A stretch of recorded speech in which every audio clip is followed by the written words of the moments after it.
اور ہم نے کہا کہ اے آدم تم اور تمہاری بیوی بہشت میں رہو اور جہاں سے چاہو بے روک ٹوک کھاؤ پیو، لیکن اس درخت کے پاس نہ جانا، نہیں تو ظالموں میں ہو جاؤ گے۔ پھر شیطان نے دونوں کو اس درخت کے بارے میں پھسلا دیا اور جس عیش و نشاط میں تھے اس سے ان کو نکلوا دیا۔ تب ہم نے حکم دیا کہ بہشت بری سے چلے جاؤ، تم ایک دوسرے کے دشمن ہو، اور تمہارے لیے زمین میں ایک وقت تک ٹھکانہ اور معاش مقرر کر دیا گیا ہے۔ پھر آدم نے اپنے پروردگار سے کچھ کلمات سیکھے اور معافی مانگی تو اس نے ان کا قصور معاف کر دیا۔ بے شک وہ معاف کرنے والا ہے، بڑا مہربان ہے۔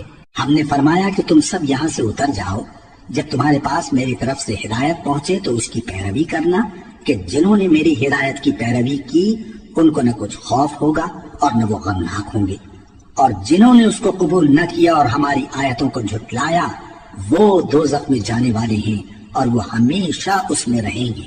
اے آل یعقوب، میرے وہ احسان یاد کرو جو میں نے تم پر کیے تھے، اور اس اقرار کو پورا کرو جو تم نے مجھ سے کیا تھا۔